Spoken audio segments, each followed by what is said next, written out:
Bonjour à tous et bienvenue sur Objectif Habitat. Aujourd'hui, nous allons apprendre à faire une boule origami avec des petites paillettes. La boule origami. Tout ceci juste après le générique.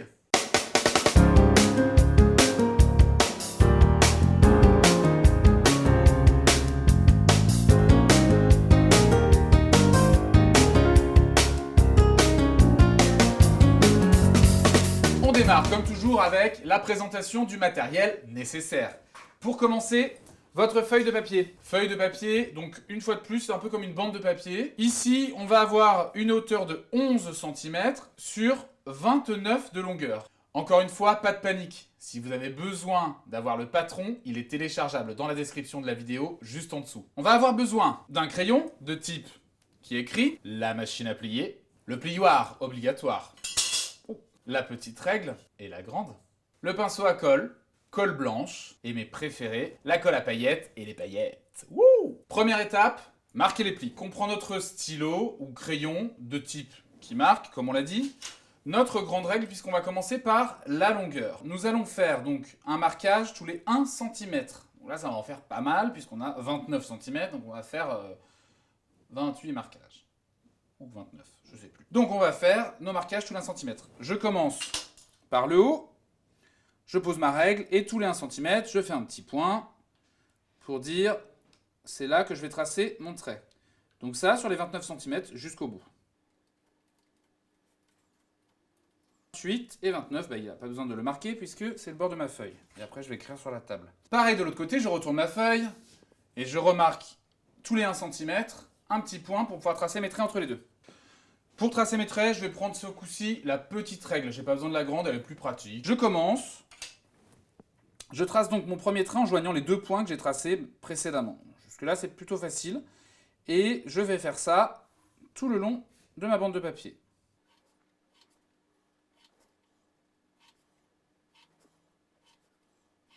Tous nos traits sont tracés. Maintenant, on va s'attaquer aux horizontales. Les horizontales, j'ai donc 11 cm. Ici, je vais faire un marquage à 1 cm du haut et 1 cm du bas. Puis, je vais prendre 1 cm en plein milieu de ma feuille. Je tourne donc ma feuille. Comme je vous l'ai dit, je fais un pli à 1 cm, c'est-à-dire de mon coin gauche, 1 cm ici, c'est-à-dire à 10. Et ensuite, le milieu de ma feuille, c'est-à-dire 5 et 6, ce qui nous fait encore 1 cm là au milieu. Et je vais reporter la même chose de l'autre côté de ma feuille pour pouvoir tracer un trait entre les deux. Pour ce faire, je tourne ma bande de papier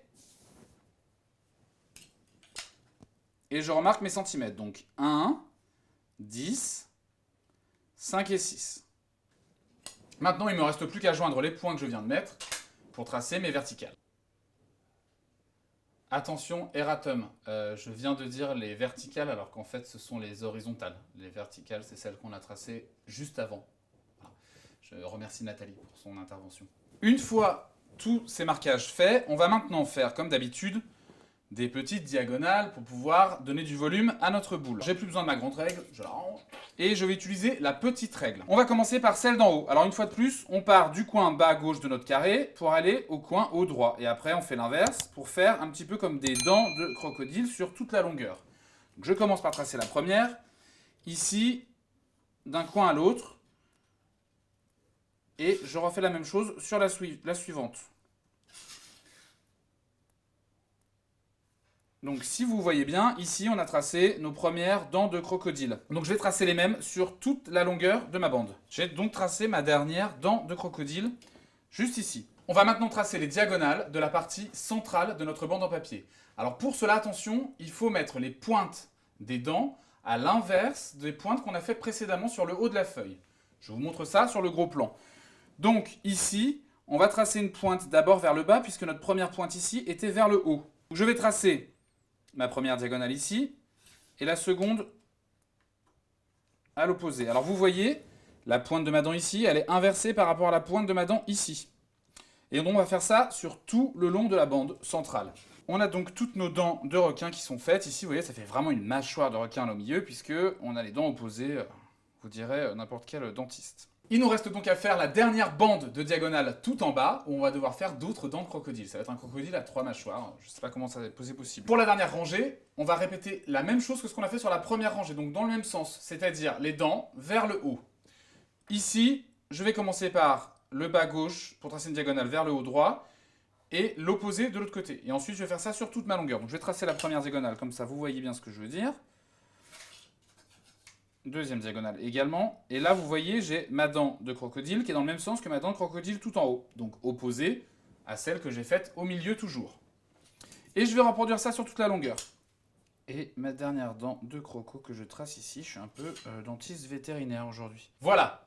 On a donc marqué sur nos 3 parties de notre bande de papier les diagonales pour faire les dentitions de crocodile. Maintenant, on va passer à l'étape suivante. Et vous connaissez tous l'étape suivante, c'est le pliage. Pour le pliage, vous savez ce qu'on doit commencer à faire, c'est marquer les plis avec l'appareil à plier.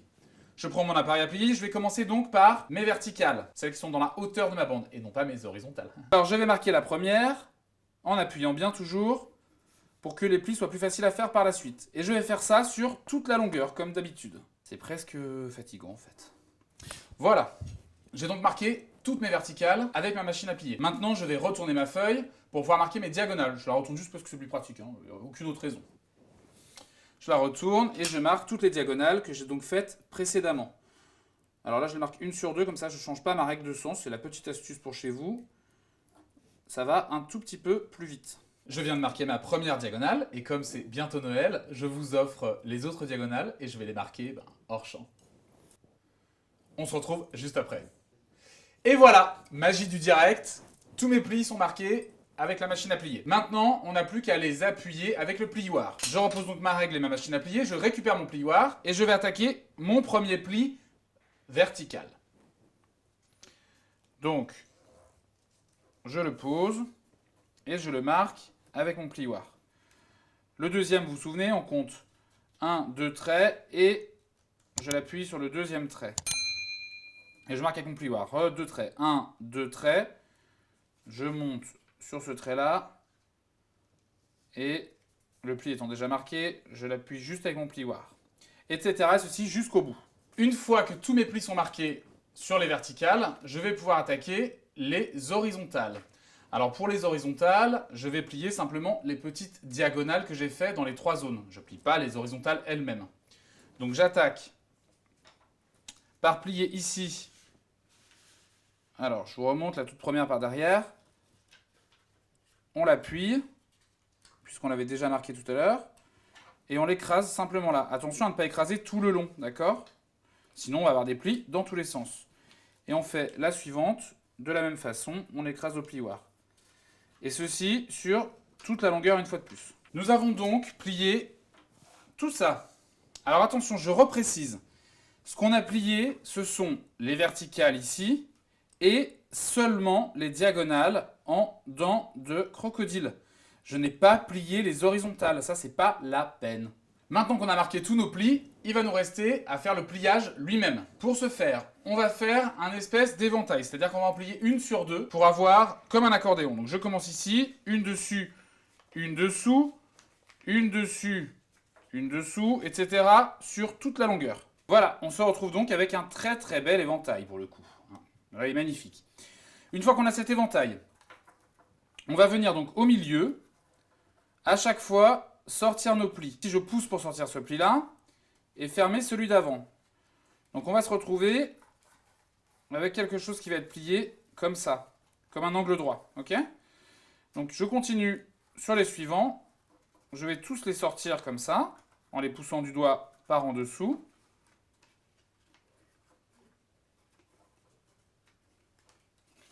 Et ce sera beaucoup plus pratique à plier. Maintenant, je vais en plier 1 sur 2. Hop. Je plie ici. Je plie ici. Je plie ici. Je plie là en haut. Donc vous voyez, ici je vais plier à l'intérieur, je pousse pour que ça se plie correctement. Et ensuite je fais pareil de l'autre côté. Je pousse ici à l'intérieur pour que ça se plie comme il faut. Et je refais pareil de l'autre côté, etc. sur toute la longueur. Donc maintenant qu'on a tous nos plis, on va marquer avec un petit coup de plioir parce qu'on aime toujours bien, ça fait du bien, pour qu'ils soient joliment marqués. Voilà. J'ai donc maintenant ma forme globale. Vous voyez, ça commence déjà à ressembler à ma boule de Noël. Ce que j'ai fait simplement sur les rangs du haut et du bas, c'est pour finir un peu proprement la petite boule de Noël. Ils sont pas obligatoires, je les trouve plus jolis, moi, c'est pour ça que je les fais. Pour ça, donc on va les plier à l'intérieur. Donc c'est toujours pareil, on se met là en haut et on prend notre pli et on le met à l'intérieur. Hop, et on replie. Pareil le suivant, on met juste à l'intérieur, on replie. J'ai donc ma partie inférieure, vous voyez, c'est beaucoup plus propre ce qu'on va avoir en bas. En fait, que si on avait, regardez de ce côté-là, ça fait moins bien fini. C'est pour ça que j'aime mieux le faire. Donc du coup, je fais la même chose sur la partie de l'autre côté. Donc toujours pareil, je pousse mes plis et je referme. Voilà, donc le dernier pli est posé. Je redonne un coup de plioir pour appuyer et voilà. On a donc maintenant tous nos plis qui sont réalisés pour notre boule origami de Noël. Il ne reste plus qu'à coller. Vous connaissez l'étape de collage maintenant. Je vous montre les parties qu'on va devoir assembler. On va mettre de la colle là, sur toutes ces parties-là, sur cette bande. Et on va venir appliquer par-dessus la bande d'en face qui va venir se coller. Une fois de plus, je vais utiliser la magie du direct pour que cette boule soit déjà collée, assemblée et décorée. Attention, magie du direct. Et voilà. Notre boule est donc assemblée. Vous voyez qu'en plus de l'assemblage de la boule, j'ai amené une petite touche personnelle que j'aime bien pour les fêtes, c'est les paillettes. Mon étape préférée. Toujours la colle à paillettes, qu'on va mettre comme ça en petits boudins sur toute la jointure, et ensuite qu'on va saupoudrer de paillettes pour avoir un résultat glamourissimo. Voilà, ensuite ce qu'il vous restera à faire, c'est de passer un fil à l'intérieur de votre boule pour pouvoir la suspendre à l'arbre de Noël, bien sûr. Donc ça, plusieurs techniques sont possibles. Soit avant de coller, vous passez votre fil, soit une fois que c'est fait, vous le passez à travers. Vous pouvez mettre une petite perle en dessous pour faire joli. Toutes les idées sont les bienvenues. Et c'est à vous de voir comment ça s'accorde avec votre déco intérieure. Notre tuto sur la boule origami de Noël à paillettes touche à sa fin. Je vous rappelle que vous pouvez retrouver de manière téléchargeable le patron de cette même boule en dessous dans la description de la vidéo. Et pour ceux qui ont trop flippé à l'idée de faire cette boule eux-mêmes, je vous rappelle que nous les vendons toutes faites sur montenly.com, ainsi que des papiers et d'autres objets de décoration. Alors n'hésite pas, viens vite visiter notre boutique en ligne. Une fois de plus, je vous rappelle qu'il faut bien penser à vous abonner à la chaîne YouTube en cliquant juste là en dessous sur abonner, il est écrit en rouge. Si vous voulez recevoir les notifications des nouvelles vidéos en ligne et des nouveaux tutos, n'oubliez pas de cliquer également sur la petite cloche. Sur ce, je vous dis à bientôt pour de nouveaux tutos et de nouvelles idées à découvrir ensemble. Ciao ciao! Sur ce, je vous souhaite je ne sais pas quoi et à bientôt.